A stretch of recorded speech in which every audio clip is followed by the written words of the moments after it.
silly. All right, let's go ahead and jump into chapter 28, guys. Well, by and by, it was getting up time, so I come down the ladder and started for downstairs, but I was coming to the girls' room, the door was open, and I see Mary Jane sitting in by her old hair trunk, which was open, and she'd been packing things in it, getting ready to go to England. But she had stopped now with a folded gown in her lap and had her face in her hands crying. Well, I felt awful bad to see it, of course, anybody would. I went in there and I says, Miss Mary Jane, you can't bear to see people in trouble, and I can't, most always. Tell me about it. So she done it. And it was I just expected it. She said the beautiful trip to England was most about spoiled for her. She didn't know how she was ever going to be happy there, knowing that the mother and the children weren't ever going to see each other no more. And then busted out bitterer than ever and flung up her hands and says, oh, dear, dear to think they ain't ever going to see each other anymore. But they will, and inside of 2 weeks. And I know it, says I. Laws, it was out before I could think. And before I could budge, she throws her arms around my neck and told me to say it again, say it again, say it again. Now remember here, Huck knows something that the girls don't, right? He knows that though those slaves were sold, they weren't rightfully ever owned by these 2 uncles. So they're going to be able to come back. Well, Mary Jane doesn't know. I see I had spoken too sudden and said too much and was in a close place. I asked her to let me think a minute, and she sat there very impatient and excited and handsome, but looking kind of happy and eased up, like a person that's had a tooth pulled up. So I went to studying it out. I says to myself, well, I reckon a body that ups and tells the truth when he is in a tight place is taking considerable many risks. Though I ain't had no experience, and I can't say for certain, but it looks so to me anyway, and yet here's a case where I'm blessed if I don't look to me like the truth is better, and actually safer, than a lie. I must lay it by in mind and think it over some time or another. It's so kind of strange and unregular. I never seen nothing like it. Well, I says to myself, at last, I'm a-going to chance it. I'll up and tell the truth this time, though it does seem most like setting down on a keg of powder and touching it off just to see where you'll go. Then I says, Miss Mary Jane, is there any place out of town a little ways where you could go and stay for 3 or 4 days? Well, yes, Mr. Lothrop's. Why? Well, never mind why. If I tell you that we'll see each other again inside of 2 weeks here in this house and prove how I know it, will you go to Mr. Lothrop's and stay 4 days? 4 days? She said, I'll stay a year. See, she's gotten very excited, and this is all for those slaves to be returned back home. Well, all right, I says, I don't want nothing more of you than just your word. I'd rather have that than any man's kiss the Bible. Well, she smiled and reddened up very sweet, and I says, if you don't mind it, I'll shut the door and bolt 'em. Well, then I come down and sit down again and says, don't you holler. I'll just sit still and take it like a man. I got to tell the truth, and I want you to brace up, Miss Mary, 'cause it's a bad kind, and it's going to be hard to take, but there ain't no help for it. These uncles of yourn ain't no uncles at all. They're a couple of frauds, regular deadbeats. Now, we're over the worst of it. You can stand the rest, middlin' easy. Well, it jolted her up like everything, of course. But I was over the shoal water now, and so I went right along, her eyes a-blazing higher and higher all the time, and I told her every blame thing, from where we first struck that young fool going up the steamboat, clear through where she flung herself into the king's breast at the front door and kissed her 16 or 17 times. Well, then up she jumps, and her face afire like sunset, and says, the brute!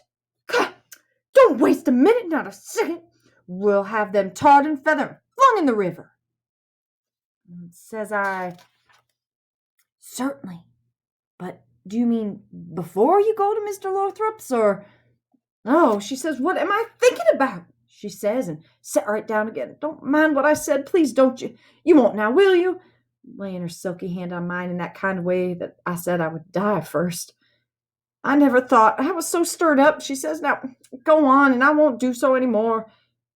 You tell me what to do. Whatever you say, I'll do it.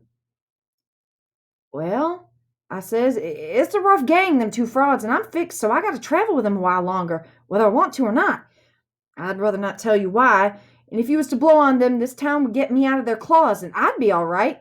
but there'd be another person that you don't know about who might be in big trouble. Well, we got to save him, ain't we? Of course. Well, then, we won't blow on them. So here Huck is, of course, begging her to not say anything about these two just yet, because he's looking out for who? He's got to be looking out for Jim. Well, saying them words put a good idea in my head. I see how maybe I could get me and Jim rid of the frauds, get them jailed here and then leave. I didn't want to run the raft in daytime without anybody aboard to answer questions but me, so I didn't want the plan to begin working till pretty late tonight. And I says, Miss Mary Jane, I'll tell you what we'll do, and you won't have to stay at Mr. Lothrop's for long, nuther. How far is it?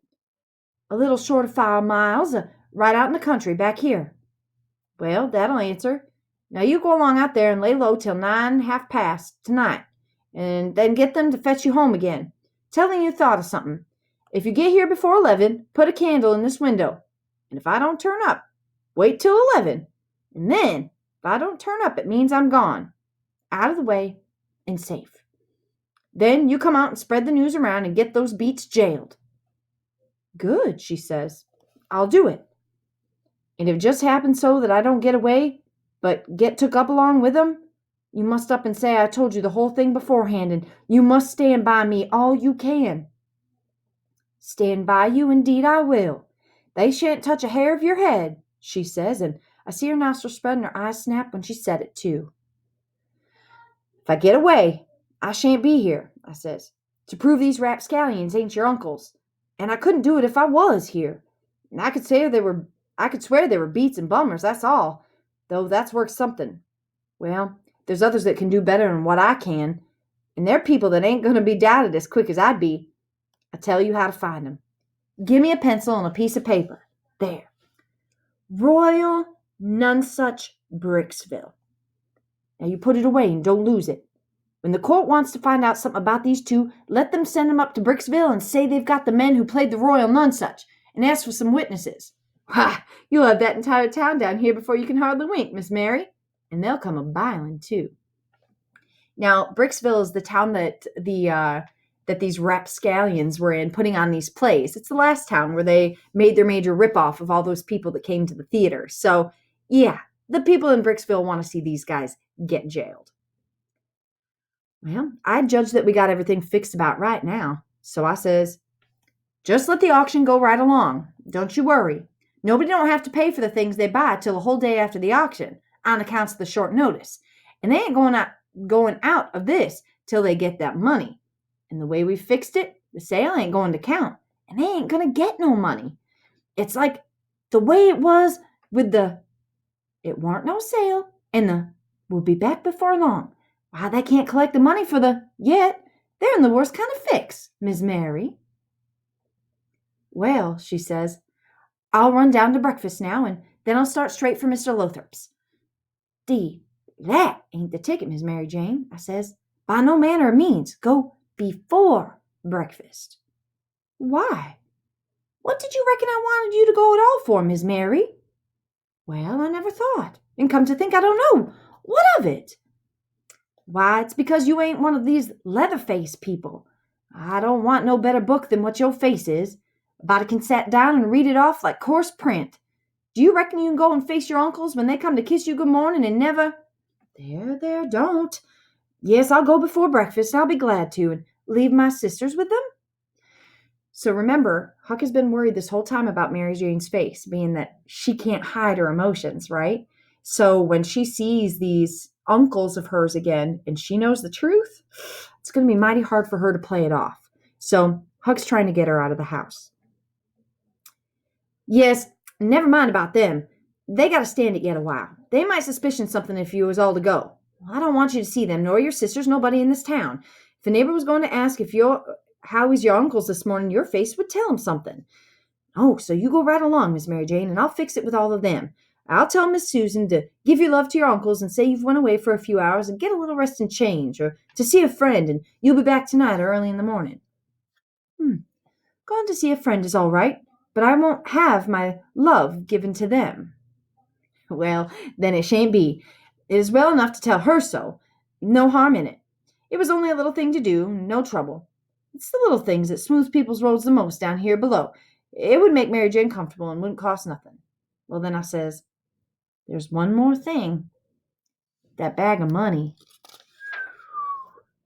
Well, they've got that, and it makes me feel pretty silly to think how they got it. No, you're out there. They hain't got it. Why? Who's got it? I wish I knowed, but I don't. I had it because I stole it from him, and I stole him to give it to you, and I know where I hid it, but I'm afraid it ain't there no more. Yeah, I'm so awful sorry, Miss Mary Jane. I'm as sorry as I can be. But I done the best I could. I did, honest. I come nigh getting caught, and I had to shove it into the first place I come to and running. Well, it warn't a good place.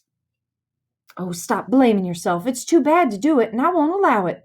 You couldn't help it. It wasn't your fault. Where did you hide it?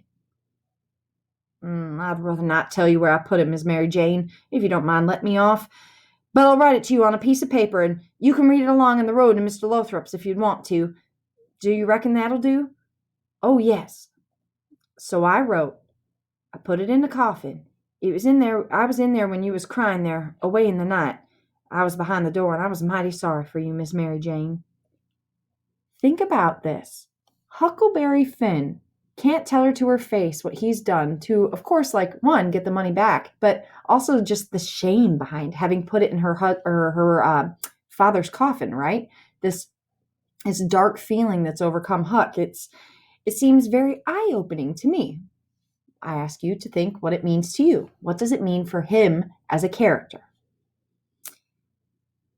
It made my eyes water a little to remember her crying there all by herself in the night and them devils laying there right under her own roof, shaming her and robbing her. And when I folded up to give it to her, I see the water come into her eyes too. And she shook me by the hand and says, "Goodbye. I'm going to do everything just as you've told me, and as if I don't ever see you again, I shan't ever forget you, and I'll think of you many, many a time. And I'll pray for you, too." And she was gone. Pray for me? I reckon if she'd known me, she'd take a job that was more nearer her size. But I bet she'd done it just the same. She was just that kind. She had the grit to pray for Judas if she took the notion. There warn't no back down to her, I judge. You may say what you want to, but in my opinion, she had more sand in her than any girl I ever see. In my opinion, she was just full of sand. Now, it sounds like flattery, but it ain't no flattery. When it comes to beauty, and goodness, too, she lays over them all. I ain't ever seen her since that time that I see her go out that door. No, I ain't ever seen her since, but I reckon I thought of her many, many million times, and of her saying that she would pray for me. And if I'd ever thought it would do any good for her to pray, for me to pray for her, I blamed I wouldn't have done it a bust. What is Huck telling us about his feelings for Mary Jane in this moment? What is he saying about religion and his thoughts on prayer? Well, Mary Jane, she lit out the back way, I reckon, because nobody see her go. So when I struck Susan in the hair lip, I says, "What's the name of them people over to the other side of the river that you all goes to see sometimes?" And they says, "Well, there's several, but it's the Proctors mainly." "That's the name," I says. "I almost forgot it. Well, Miss Mary Jane, she told me to tell you that she gone over there in a dreadful hurry. One of them's sick." "Oh, which one?" "Oh, I don't know. At leastways, I kind of forget. But I think it's—" "Sakes alive, I hope it ain't Hannah." "Oh, I'm sorry to say, but it is," I says. "But Hannah's the very one." "Oh, my goodness. And she's so well only last week. Is she took bad?" "Well, ain't no name for it. They set up with her all night, Miss Mary Jane said, and they don't think that she'll last many hours." "Only think of that now. Well, what's the matter with her?" I could only think of anything reasonable right off that way, so I says, "Mumps." "Mumps, your granny? They don't set up with people that got some mumps." "They don't they? You better they do with these mumps. These mumps is different. It's a new kind," Miss Mary Jane said. If you're not sitting here shaking your head just yet, guys, you should be. Huck seemed to have just gotten out of telling the truth, or he just did tell the truth to Miss Mary Jane, got her safely out of the house, and here he is. He'd come up with a plan, but he's in the middle of a lie. Oh, Lord, here we go. These mumps is different, a new kind. How's it a new kind? Well, because it's mixed up with other things. What other things? Well, measles and whooping cough and erysipelas and consumption and yellow janitors and brain fever. I don't know what all. My land, and they call it the mumps? That's what Miss Mary Jane said. Well, what in the nation do they call it the mumps for? Well, because it is the mumps, or that's what it starts with. Well, there ain't no sense to it. A body might stump his toe and take poison and fall down the well and break his neck and bust his brains out, and somebody come along and ask what killed him, and some mumps go come up and say, why, he stumped his toe. Would there be any sense to that? No, there ain't no sense to this, nother. Is it catching? Is it catching? Why, how you talk? Is harrow catching? In the dark, if you don't hitch onto one tooth, you're bound to another, ain't you? And if you can't get away with that tooth without fetching the whole hair along, can you?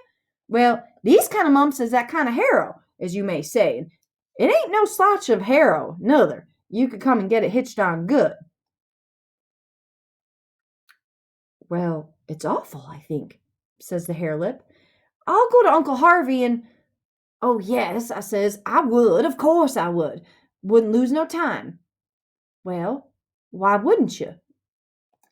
Just look at it a minute, and maybe you can see. Hain't your uncles been obliged to get along home to England as fast as they can? And do you reckon they'd be mean enough to go off and leave you all on that journey by yourselves? You know they'll wait for you. So far, so good. Your Uncle Harvey's a preacher, ain't he? Very well, then. Is a preacher going to deceive a steamboat clerk? Is he going to deceive a ship clerk? So as to get them on Miss Mary Jane to go aboard? Now you know he ain't. What will he do then? Why, he'll say, it's a great pity, but my church matters has got to get along the best they can, for my niece has been exposed to the dreadful pluribus unum mumps, and so it's my bounden duty to sit here and wait 3 months it takes to show if she's got it. But never mind if you think it's best to tell your Uncle Harvey. Well, shucks. And stay fooling around here when we could be having good times in England whilst waiting for her to find whether or not Mary Jane's got it or not? Why, you talk like a muggins. What just happened here? They can't get on a steamboat if Mary Jane's actually been in contact with the mumps. Ooh, sounds a little like COVID here. So Huck has played a little game on him and said, oh, you better not tell him, because if you do, you're going to have to stay here for a while to see if Mary Jane's got the mumps. Way to go, Huck. Well, anyway, maybe you better tell some of the neighbors. Listen at that now. You do beat all for natural stupidness. Can't you see that they'd go and tell? There ain't no way but to just tell anybody at all. Well, maybe you're right. Yes, I judge you are right. But I reckon we ought to tell Uncle Harvey she's gone out a while anyway, so we won't be uneasy about her. Yes, Miss Mary Jane, she wanted you to do that. She says, tell them to give Uncle Harvey and William my love and a kiss, and say I've run over to the river to see Mr. What is the name of that rich family your Uncle Peter used to think so much of? I mean the one... Oh, why must you mean the Apthorpes, ain't it? Of course. Bother them kind of names, a body can't ever seem to remember them half the time somehow.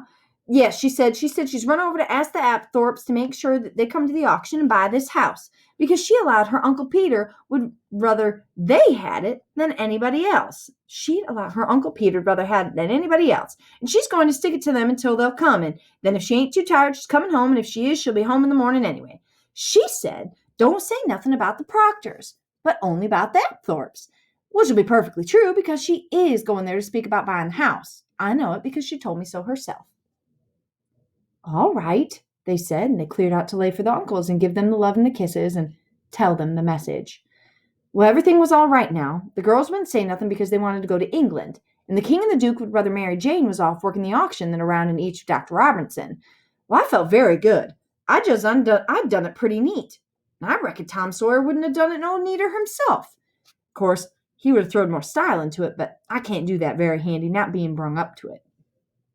Well, they held the auction in the public square along towards the end of the afternoon, and it strung along, and the old man, he was on hand, looking his level pizenest, up there alongside the auctioneer, and chipping in a little scripture now and then, or a little goody-goody saying of some kind, and the Duke, he was around goo-gooing for sympathy all he knowed how, and just spreading himself generally. Well, by and by, the thing dragged through, and everything was sold. Everything but a little trifling lot in the graveyard. So they'd got to work that off. I never seen just a graft as the king and wanting to swallow everything. Well, whilst they was at it, a steamboat landed. and in about 2 minutes up comes a crowd a whooping and yelling and laughing and carrying on and singing out, "Here's your opposition line. Here's your 2 sets of ears to old Peter Wilkes, and you pays your money and you takes your choice."